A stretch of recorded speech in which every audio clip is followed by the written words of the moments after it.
Dans 2 jours, très exactement, eh bien, va sortir Ghostbusters Frozen Empire, ou SOS Fantôme, la menace de glace pour son titre français. Et en fait, j'ai eu l'occasion de rencontrer le casting du film qui est venu à Paris. Oui, enfin, plutôt une partie du casting, parce qu'en fait, il y a 3 semaines, eh bien, les acteurs sont venus à Paris pour présenter le film en avant-première. Mais la veille de cette soirée au Grand Rex, eh bien, j'ai pu interviewer Paul Rudd, que tout le monde connaît évidemment pour son rôle de Ant-Man / Scott Lang dans le MCU, aussi Mckenna Grace, qui a bien grandi depuis le premier épisode de 2021, Finn Wolfhard, qui n'est autre que le Mike Wheeler de Stranger Things, et enfin, il y avait également Gil Kinnan, le réalisateur, mais aussi scénariste de ce long-métrage, et qu'on connaît aussi pour avoir mis en scène le film d'animation Monster House. Très bon film d'ailleurs, je vous le recommande. Et puis le Poltergeist de 2015. Et il s'agit de la suite de Ghostbusters Afterlife ou SOS Fantôme, l'héritage en VF, sorti, je vous le rappelle, en décembre 2021 et qui avait été d'ailleurs une plutôt belle surprise à l'époque. J'avais beaucoup aimé le film personnellement, qui avait d'ailleurs réussi le pari d'être un subtil mélange entre l'héritage du passé et l'envie d'aller de l'avant avec une nouvelle génération d'acteurs. Et chose qui fonctionnait super bien dans le film de 2021, ce sont justement ces jeunes comédiens. L'écriture de leurs personnages respectifs et surtout leur acting qui était vraiment très juste. Alors moi généralement, je suis assez allergique de tous ces films d'ados où ça surjoue réellement, mais là c'était très réussi, très fin.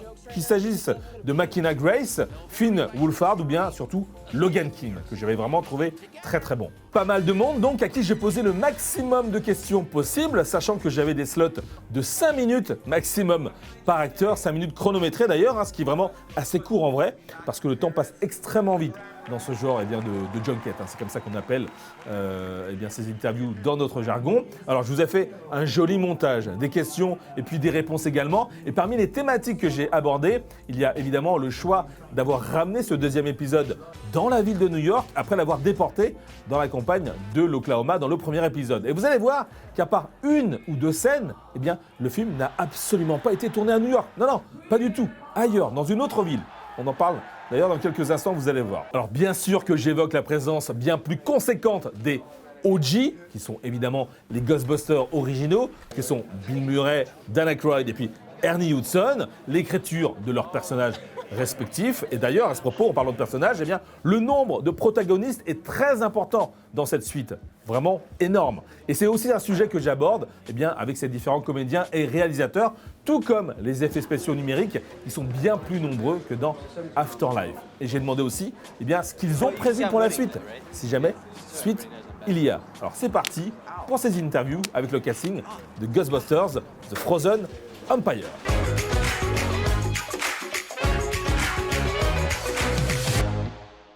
Did you imagine when you accepted the role of Gary Gruberson for the first Afterlife that you would become an active member of the Ghostbusters a few years later?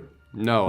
I never would have predicted. I didn't know I would be doing another Ghostbusters after Afterlife. This just kind of came about, and I never would have anticipated I'd get to put on a suit and drive the Ecto-1 or, bust ghosts alongside the original Ghostbusters. If I had known that then, I would have been panicked.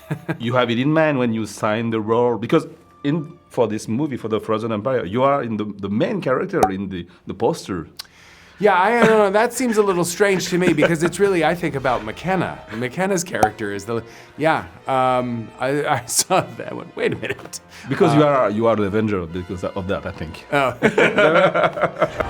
I'm coming, Cassie. Come on, we're doing it for Cassie. Let's go, Cassie. Let's go.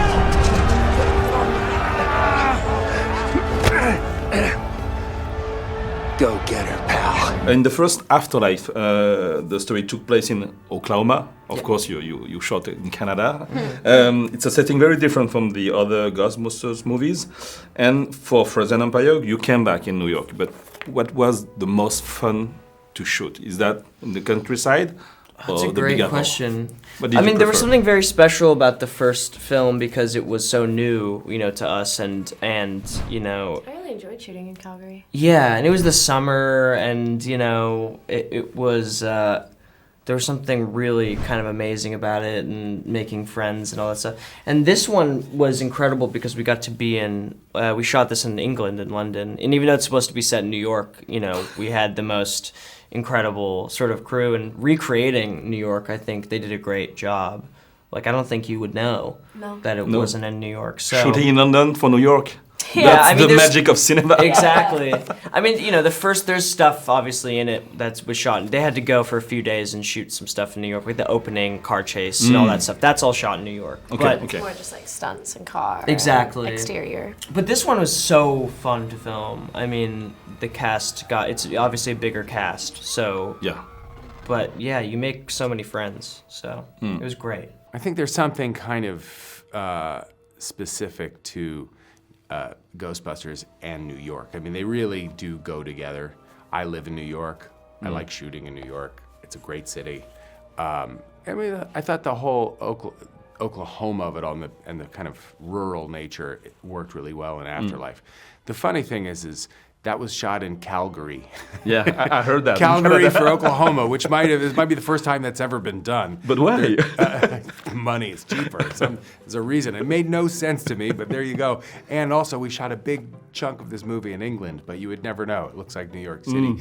So this is the thing. It kind of doesn't matter where you're shooting it. Chances are it's not going to be the place that it's supposed to be anyway. That's the magic of the cinema. Yeah. Hit him! No point trapping! We be zapping! But for Frozen Empire, we are back into New York. Was it very essential for you to go back to the roots of this franchise? Yeah, I mean, we always knew, Jason Reitman and myself, who wrote Afterlife together, Jason directed that film, we knew that in order to rekindle the flame of Ghostbusters, we needed to go away from the noise, the scale, the energy of New York City to somewhere quiet, somewhere more provincial in the American backwoods.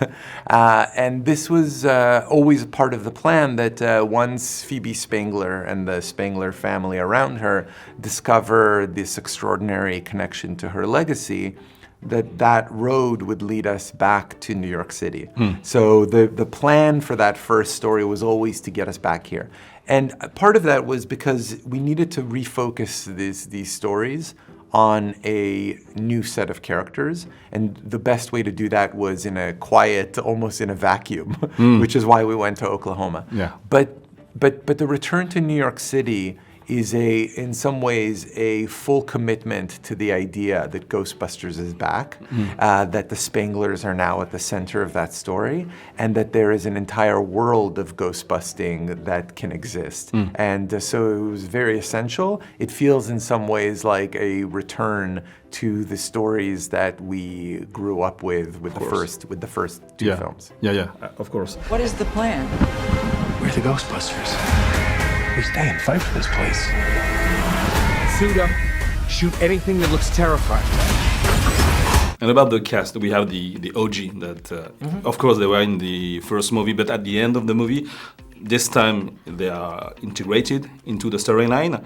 Do you have any funny anecdote to share about them? Did you have fun to shoot with them, with the OGs? Oh yeah, They're a ton of fun. they genuinely are. Yeah, Like, they're so nice. you'd expect them, you know, to be jaded and old, you know, older.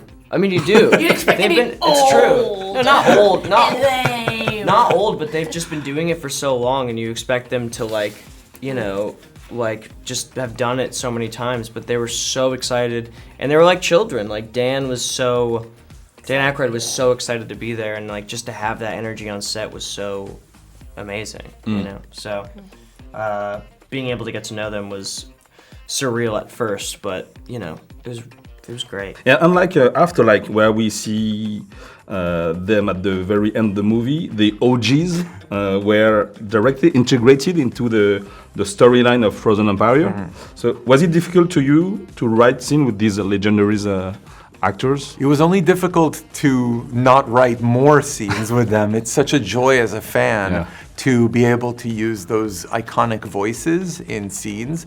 It's a great treat, actually, to be able to imagine Peter Venkman, Ray Stantz, Winston Zeddemore, Janine Melnitz. Putting them into scenes was always felt like it was a playing a game with memories from our childhood, these iconic moments, imagining how they would react in a new and terrifying adventure. This was one of the great joys of writing this film. Yeah, and talking about the OGs, I remember at the end of Afterlife, Yes. we saw Sigourney Weaver. Yes. What happened? Why she's not in the sequel? Dana Barrett certainly exists within this world. I hope that we get to make more of these because I am confident that Dana will be part of future adventures. Okay, I understand. And so many characters in this Yeah, movie. yeah, that's right. So many characters. One more and it would break.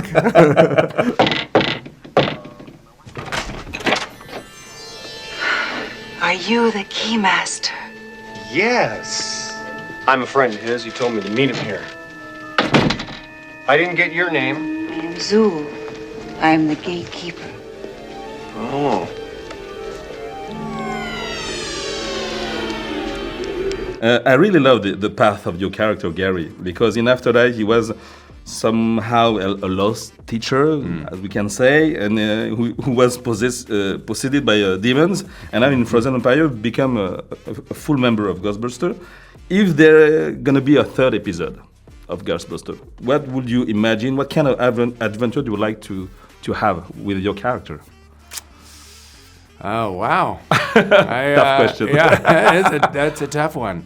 I mean, I think I would hope that it would have something to do with the original Ghostbusters. Honestly, just being a part of it and being around them and hearing their stories and getting to work with them that's like the greatest experience of all because they're icons. Yeah. I think that as far as my character is concerned, it's a guy who's looking to try and fit into this family. I would imagine they would probably expand that a little bit more.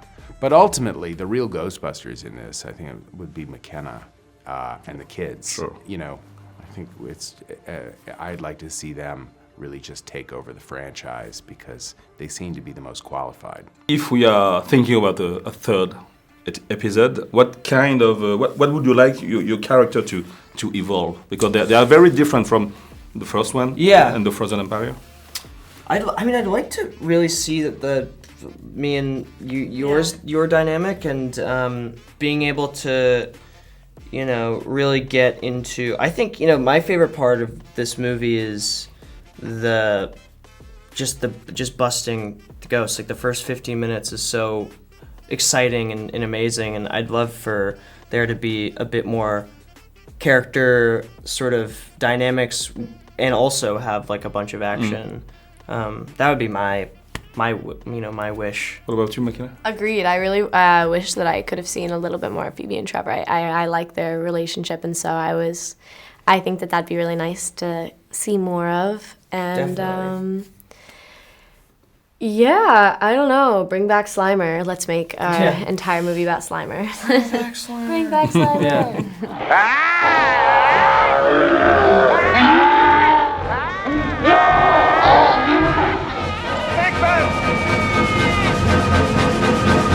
Big Ben! Beckman, what happened? Are you okay? He slimed me. That's great! Actual physical contact! And I remember for the first movie Afterlife, Jason Reitman told me that you do a lot of practical filming with animatronics. Is that the case for Frozen Empire? Because I think there's a more digital effect than because the of the scale of this film and the scale of the threat, there absolutely is more digital effects work, but never losing sight of the fact that at the end of the day, this is a Ghostbusters film. And a Ghostbusters film, wherever you can, should employ the most soulful technique to create a feeling for the audience of classic movie magic. Sometimes that involves puppetry. With Slimer, we have puppets. With the library ghost, we had puppets. In other places, it uses state-of-the-art visual effects. But the combination of them all, I think, is actually how you create an authentic Ghostbusters experience. Is there another big franchise you would star in? I don't know, Star Wars, Jurassic Park. You know, Avatar. I've been in too many franchises. Hey, if any franchises will have me, I'm here. If you don't want Finn Wolfhard, I look similar to him You in a don't way. want me anymore. They don't want me anymore.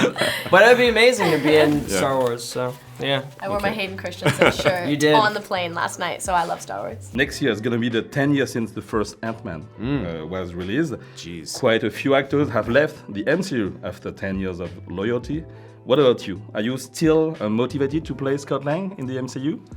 If they call you, are you still motivated? I'm still motivated. I mean, they've been very fun to do, and I've enjoyed my time at Marvel. I have no idea what the future holds there. Yeah. I would say like the really, really intensive diet and workout regimen is never fun to start that up again.